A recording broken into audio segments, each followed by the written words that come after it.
All right. So, all right. So we're going to start off as we're talking about critical literacies and we're talking about our readings. Um, we're going to start off with the concept of from leadership to liberation, rethinking power and purpose. So, Travis, why do you think that that topic resonated with you? Yeah, I think so.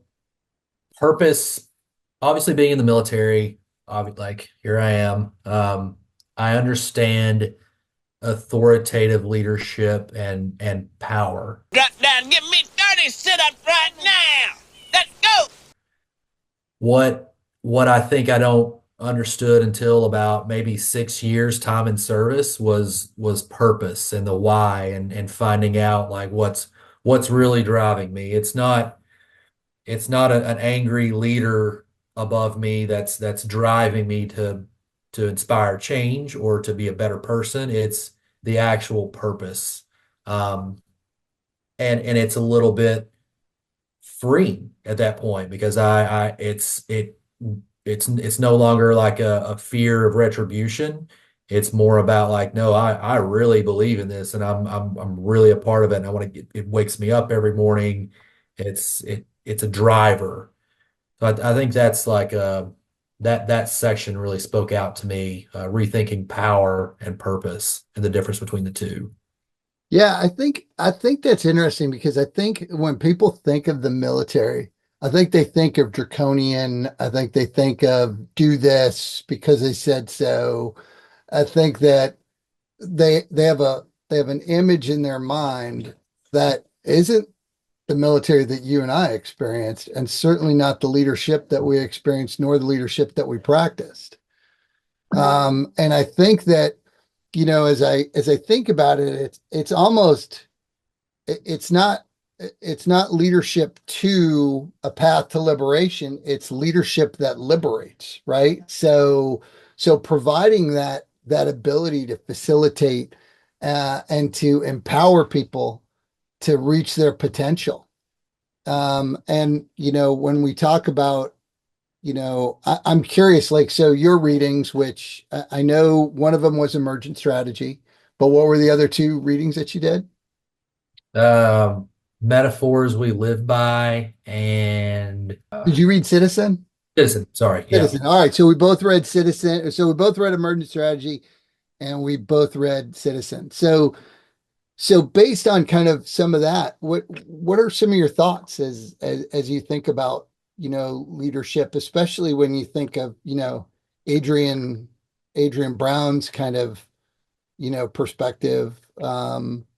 Certainly Citizen, is that Claudia? Yep. So what are some of your thoughts on that? Yeah, really something you said that I had to write down that I really liked. Leadership that liberates. I'm gonna include that in a writing somewhere, but I really think and I've discussed this with you privately, but I specifically appreciate a leader that gives me a pretty broad range of a left and right limit and allows me to operate and gives me that autonomy because it gives me the decision space, and this is huge in the military, to seize an objective quicker, where I don't have to go back and get approval, like you see in other, as you use draconian militaries. In the U.S. military, we really promote that. It's called mission command. Um, Something specific to an American lyric that really touched out to me, specifically with leadership, was how he talked about Serena Williams. And I never considered like how like I of course I know like her as a tennis star and I saw her on the Nike commercials, but I never saw like how a different perspective of how she felt, how she was treated, and how she was sort of portrayed as a how she was portrayed in a negative light. And I never considered that perspective until I read that section and just the daily encounters that she had and the microaggressions. It that part really spoke to me specifically in American Lyric. I was curious, like your thoughts. Did you see any connections there? And what both, and I had to keep reminding myself, both in emergent strategy and in citizen, I had to continuously remind myself that it was their lived experience, or it was someone's lived experience, because I see the world so differently in many places, right? There's some stuff that I walk away and I go, oh, I totally see this. I understand what they're saying. I can empathize with it, even if it's not my shared experience, my lived experience. Um, for a lot of these, I found myself having to remind myself that that's their reality, and I can't take away from their reality. The time continuum has been disrupted, creating this new temporal event sequence resulting in this alternate reality. English, Doc. And I think that, what it got me to do is think about my own leadership. Where did I, because again, I look at Serena Williams and I go, that's a badass tennis star. I never thought of her as a black tennis star. And I think that, people say, well, I don't see color. I don't know that that's possible. At the same time, I also think you can not make color your main narrative, right? So you can say, like, yeah, I know it's a black tennis star, but it's a tennis star, right? It's an athlete. Just like I look at NFL people and I don't know that I recognize them by their race. I recognize them by what they do. Um, and and so it made me think, and especially when you look at both emergent strategy and citizen in particular, that talks about systemic racism and these unconscious biases that we have, or biases that are bred into the system that, Jen tells me about in her reading, like even how we see women, like women's medical terminology is actually like really negatively portrays women when it was first founded, right? So, and you don't think about that, and most people probably don't know, like hysterectomy is something about being hysterical, right?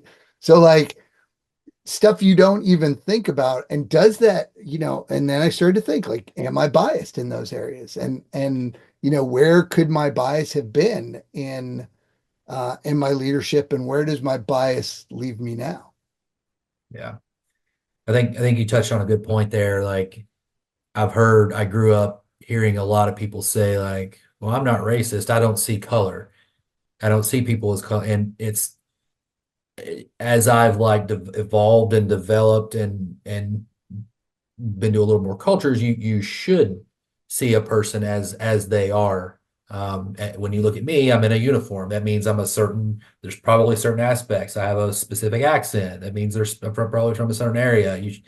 I always like I understood the benevolence and what they mean by that, and it's a good natured thing what they're saying. But you should see someone as they are and from their perspective. So I think that's a good point with Serena Williams. I just saw her as a badass tennis player, like Right. she's on top of the world, not the actual things that she's fighting against. Yeah, and it was there was another reading that Jen had to do, that I actually used in one of my previous papers, and it was about the impacts of zero tolerancy policies on girls of color versus even boys of color, white males, or white females. And I was shocked to learn that it affects them like at significantly greater numbers than it does their male counterparts, or their white counterparts. Mm. And I think that sometimes we see a behavior and that it goes back to what you just said, right? Like I don't see color. Well, some cultural things can be completely misdiagnosed or misinterpreted because I'm not taking into account a cultural difference, that this is how something is dealt with, or this is normal in a certain society. We just say, well, that's not normal. Well, to our experience, right? Yeah. And I think that's important. Another thought on emergent strategy. I really enjoyed, and I think you'll like this too, just knowing you, the chapter on change as a constant and being nonlinear. and how people should learn to thrive in ambiguity and focus on continuous adaptation. And today, actually, I was creating a glide path, and I thought of this because the glide path was, as you know, it was started down here and it was linear and it went up to the top and it had the little checkpoints. And I was like, wow, like Brown would not like this. She would like for it to be like more circular and that really spoke to me. I actually really liked that. It led me to something called the continuous adaptation theory Hmm. that talks about have you heard of it? I just Yeah. learned about it from the Brown book and how there's three steps of a behavior change, and then a group sees it, and then there's an emergence of something that transforms everyone. And I thought that was pretty fascinating. I think, when I look at the three that I read, the images of organizations, the citizen and emergent strategy, I think they all talked about adaptations, Yeah. whether it was systems, organizations, racial dynamics. It really talked about how do Morgan talked about organizational adaptation in images. Um, Claudia talked about, the need to build resilience, right? And I think resilience is an adaptation. It's something that we develop through experience, right? Like you're not born, well, you are born resilient, and then we take it all out of you in the Western world. I mean, think about this.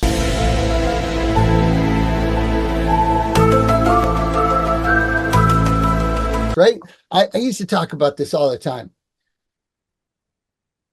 When you're a baby and you're learning how to walk, have you ever watched a baby like try to stand up, fall down, try to stand up, fall down, try to stand up, fall down, and then the baby just go, screw it, I'm not doing this anymore. I'm not even going to try. Right? I mean, we have this innate resilience that's built into us. This tough thing that sometimes even as a parent you understand that when your kid like, they hit the ground and sometimes there's that smack and you go out of your way not to react because if you go, "Oh, hey, you all right, buddy? You all right? Let's rub that off." Because you know that if you like, "Oh my God," all of a sudden the waterworks start, right? Like everything so this idea of resilience being this adaptation that will either wane or increase based on experience and the feedback loop that we get. And then, obviously Brown is like what she talks about is flexible approaches to change and social change and how do we do this? And I agree with that. I don't The problem that I see with Brown is she wants all this change to come from a grassroots narrative, right? And she wants co-conspirators, and I love that about her. I think that's great. But the truth is, and you and I saw it in the army, right? If leadership is against what you're doing, you're not going to get to do it. Like you're not going to, and to think that society is any different than the military. In fact, I find society to be more draconian than the military was, right? In the military, I could figure out how to solve a problem. In society, there's an acceptable way to solve a problem. Huh. That's pretty interesting.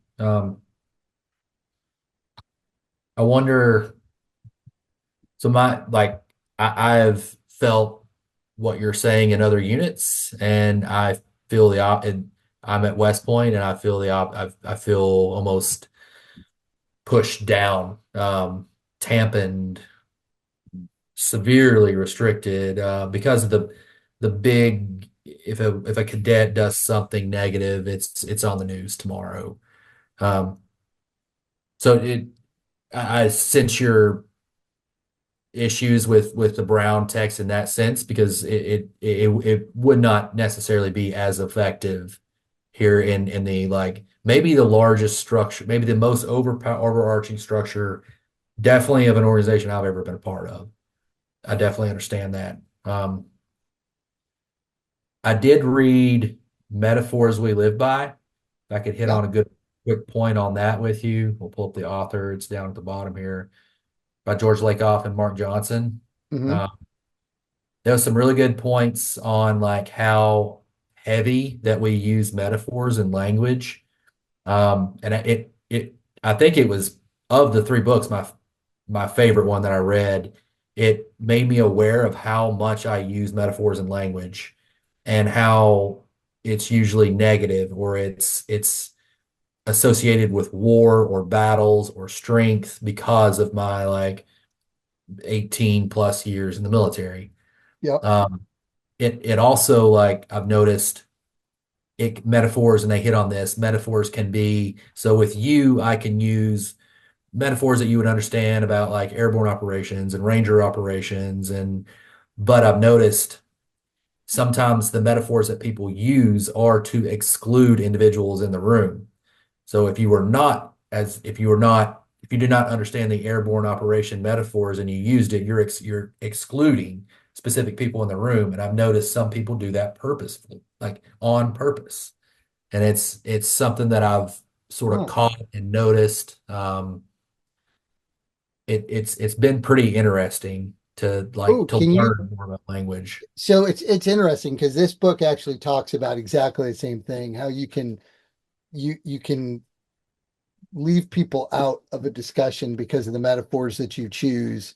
And metaphors, as you know, I've always seen metaphors as they make life simple, but I'm looking at them from one lens. Can you give me an example of a place that you've seen somebody use a metaphor intentionally to exclude a population? Yes, it was last week. Uh, You'll never see these people, so I can talk about them freely. It was a an E9 that has been in the Army like 24 plus years. Probably 23 of those was spent in one specific airborne unit, 82nd, who preaches conformity and they're their best and their way is the only way. And he was consistently using he was using like airborne metaphors that only airborne personnel in the room or jump masters in the room would understand, clearly knowing that only like 25% of the people in the room were jump masters and understood what he was talking about. And he actually pointed it out at the end. He was like, I know you legs don't even know what I'm talking about right now, and it doesn't even really matter. And I was like, oh, like, and he said it in a joking way that an NCO could, that's like semi-abrasive, but it was like he was trying to exclude people. And he was using it was using metaphors. And I was like, wow, like this is like exactly what they're talking about in the book sort of came to light for me. Yeah, it's interesting. I start to think about how I use metaphors, and I use metaphors all the time. It's just a metaphor, dude. His people are completely literal. Metaphors are gonna go over his head. Nothing goes over my head. My reflexes are too fast. I mean, I probably use them more than anything else because if for nothing else, it helps me simplify concepts. Yeah. Um, and again, I always am trying to think like, okay, how am I using this metaphor that could that's making, some assumptions? What are the assumptions that I make when I use this metaphor? And it's interesting, and I will tell you that it's interesting. I see this all the time, and maybe you've seen it too. As I talk to civilians, they always want to give like a military metaphor that has absolutely not like, it's like when you're in a foxhole with a guy. Dude, I've never been in a foxhole. I don't know what you're talking about. Like, of course I know what you're talking about, but don't like that's stupid. Like I understand, like you don't have to dumb it down for me. I'll dumb it down for me. And I don't know. I think about that a lot. I think about that a lot. I want to share a story with you really quick. That I think is interesting based on everything we've one, what we've been doing together, and two, the books that we've read. So um, there was a woman, a surface warfare officer who's getting out after about 10 years. And she was at this workshop that we were hosting in Baltimore, really squared away, really squared away, young woman. 1-year-old kid, her husband's getting his PhD in the Marine Corps, an American. And of course they'll own them for like another 6 years after that. Mhm. Um, which is funny because well, that's a separate thing. She actually used that word. She's like, well, they'll own them after that. And I was like, ooh, that's an interesting terminology that you're using there, but okay. But I told her like she wants to make a difference in the world. She wants to help underrepresented organizations. And look, you talk to her for like 5 minutes and you're like, she's special. Like she is special. And I hooked her up with Guy.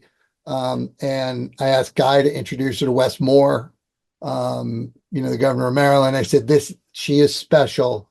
We need to help her in any way that she wants. And I told her, I said, Naomi, whatever you need, we're going to do. I know 100 people that'll want to help you. We're going to make sure that you get to do what you want. And she was in the latrine and Adrian walked in on her and she was crying. And Adrian said, hey, are you okay? And she goes, I just talked to JC. And I'm like, oh no, because I'm getting relayed this story. I'm like, what did I say? And she said, well, you okay? She goes, yeah, he saw me. And that was now, again, for people who are listening, Adrian is a BIPOC woman, who works in the organization. So hearing her say this to me, relay this story to me, and recognizing this woman who right now she's teaching at the academy, at the Naval Academy. Like she's legitimately she was a military stud. She's obviously an academic stud. She's like, you would look at her and you'd be like, she's squared away. Um, and for her to have that kind of an emotional moment just by somebody saying, oh, we're like, you're squared away, we're going to take care of you, there's 100 people, for that to create that emotion was, I mean, it made me think about like, oh, I got to tell this story when Travis and I do our podcast. That's awesome. So that was last week. The Yeah, Baltimore. last week. Yeah, it was Tuesday night at the donor cultivation event. Awesome. Yeah, yeah, really just amazing. Um, and you know, I'm glad I could do it. And I was so bummed that she doesn't feel seen most of the time, obviously. That's a problem. Is she a spouse or No, uh or- no, she was a surface warfare officer. She's oh, ship driver. got it. Um, and she's been a professor for a couple years and she gets out like in January, I guess. Uh, Okay. and clearly, I mean, just intelligent, sweet, just, I mean, she was like the total package. And again, you didn't have to spend but a minute and a half with her to go, there's something special about this human being. Like, I don't know what it is. I can't describe it, but we gotta make sure that she winds up where she wants to be. And everybody, Guy saw it, right? I saw it. Everybody who talked to her saw it immediately. But somehow she didn't feel seen until somebody said something. And I think there's something interesting in that. I got to point out that we use metaphors to describe, like she used a metaphor to say like he saw me, meaning like he gets me, he listened to me, he actually like made eye to eye contact and made me feel like another person that was on like it's an awesome story, one, and directly ties into metaphors that we live by. You don't need to worry. That you are enough, you are sufficient, you are going to be okay. Look at that. See, boom. Boom. I have to give a plug in here for Dr. Fowler as well too. So another point with metaphors is in using the ORID model, the objective part as a good coach would, you want to convey to the person that you're coaching that you understand. And one of them is to use metaphors like, oh, it sounds like you're driving down the road and you got three paths and you don't know which route to take and you're a little bit lost. And it's like, yes, that's exactly how I feel. I don't know if I should go in this way, or this way. So I would be remiss if I didn't bring that up for the ORID model in coaching. That metaphors convey like, yes, I understand what you're saying. Yeah. And that's exactly what she did with you was JC sees me. It's like a simple way to convey. Yeah. And I think, as a leader, I think we have to be really thoughtful about that. Like when we're using metaphors and when we're not using metaphors and what metaphors we're using. And like again, like she said, oh, they're gonna own him when he gets Yeah. done. And I was instantly like aware of I would not have used that metaphor with you. Now, that could be really wrong too, because that was me trying to be sensitive to, okay, there was a time when people that looked like you were owned and people that looked like your husband were owned, and maybe that's not what I ought to be saying, because I don't want to, those ideas of what does Claudia call them? The microaggressions Microaggressions. that Yep. like are completely not intentional, but certainly they're there, right? But I wonder though, like, do we limit ourselves then? Are we limiting are we making an assumption that that's going to offend somebody? So we don't say it. And, I don't know the answer to that. I think though, as a leader, I think about it all the time about what words am I saying? Like I used to say all the time, like, oh, that's sexy. Like something's cool. Like, oh, that's sexy. I like that. Yeah, I don't say that. Like I think it a lot, but I don't say it. There was a time when I used that metaphor as well. I do not use that anymore as well. Yeah. I've been so not only like as the book made me like realize the metaphors that I'm listening to, but the environment that I'm in. I'm surrounded by 18 to 23-year olds. It changes the language that I use very much so. The role that I'm playing of displaying what an officer is and what officership should look, sound, and act like. It definitely has altered the metaphors that I use. Not that I use anything inappropriate, but it just makes me step up my game a little bit more. Yeah. I definitely used inappropriate metaphors when I was an officer in the military. I mean, probably all the way through battalion and brigade level command. I was constantly using inappropriate language and metaphors. I used to use inappropriate metaphors now when I think about coaching lacrosse. So as a professional coach in the league, one of the pieces are you got to move in and out when you're playing offense. You want to create depth in your offense. So you're maybe taking a couple steps in and then you're coming out and you're moving the ball and so to remind my players that they needed to create depth in offense, I would say you got to make babies, Yeah. right? So, and I think about that and I cringe. I'm like, oh my God, why didn't I just say you got to create depth in the offense? But I will tell you, and here's the goodness of something that is a little cringy now that I think about it is to this day, like all those dudes that I used to coach, like they remember that. Like they're like, yeah, you got to make babies, coach. Like it stays with them. Yeah. That I think there's a time for 'cause I've used inappropriate metaphors that would be inappropriate for West Point, but the language that I used in Ranger Regiment certainly was not inappropriate. It got the message across quickly. It stuck in your head. I mean, there's like acronyms that I could name off that I will not, but that clearly like it a little bit vulgar and it's just easy to remember and it conveys the message quickly and it allows you to translate, but wildly inappropriate for West Point. Yeah. But you don't say that. Yeah, I think that's got to be tough because that was always something I thought about West Point is like I went to school when I went to college. I was in college with people that didn't want to be in the military and the people that, didn't know anything about the military. And so I was I ended up talking to people that were going to be like the people that I led. Mm, And I've always wondered, like those young men and women at West Point, those are all people like them. yeah. And I always, there's some great leaders who make that transition very easily.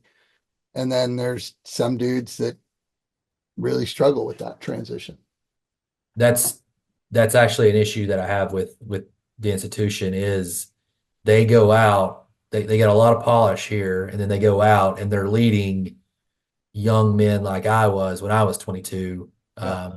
NCOs that have multiple divorces and a lot of kids and a whole lot of life experiences and borderline alcoholics, and they gotta be able to influence those people, and sometimes you may have to use those some inappropriate or appropriate for that audience language or metaphors to quickly get the message across, or to sway them in your way that you want to convey, or to get a little bit of trust and credibility with them. Yeah. I think that's key. I can imagine that, some of the very stuff that they talk about in Citizen is a difficult piece for when you're coming out of this very homogeneous, Yep. institution where I don't care how diverse it looks, everybody is smart, everybody wants to be a military officer, everybody, and everybody has had exactly the same training. Now, again, no shared experiences, they've all had different experiences, but a lot similar experiences than even I had. Yeah. Um, where, I had dudes show up to class drunk, right? So when the first kid showed up at PT formation wasted, I wasn't shocked. I didn't frag him because he's a child, right? I mean, if he was in college, he would have showed up to class drunk, but nobody's showing up to class drunk at West Point. No, no. Maybe like their shirt's a little bit untucked, and that's pretty extreme. Like you're walking hours for that. It's sort of like something else that the Citizen book hit on was invincibility. See a little bit of that here at West Point too, just how there's pretty fine lines between like the top performers and the ones that are just sort of slushing by, and then the bottom third down here that at times feels invincible. And it can be a little bit isolating, which they also talked about in the book. It's pretty noticeable. Yeah. Well, as we wrap up here, with 3 minutes left, what's something key that you would want anybody listening to this? What would you want them to walk away with after, so you've read these books? What's something you'd like somebody to walk away with if they've never read these books? Yeah. Two things that I wrote down. Leadership that liberates. I think that like conveys the picture of not only citizen emergent strategy, but also metaphors. And how you want to lead in a way that liberates as opposed to the opposite, which is what most people would think leadership is this like authority from the top down. And also you hit on this a little bit about adaptability, and that it's not linear, and that it's constant, and it's with technology changing everything, it's the rate of change is faster now than in what it was. It took, I think it was 50 years to get 50 million people to get a radio, but Pokemon Go reached 50 million people in 6 days. So the rate that things are changing are so fast, and we as people have to consistently adapt. That's why I'm like all in with AI. I know you are too. Like I don't want to become a dinosaur. So I think leadership that liberates, and just consistent and constant adaptability that is nonlinear. I agree. I agree. Well, Professor, thanks for letting us do this podcast together. And you don't know what kind of a force you've put together here with Travis and I. And Yeah. we look forward to seeing you in class. Travis, thank you, brother. Yeah. Thanks, JC. See you. All right.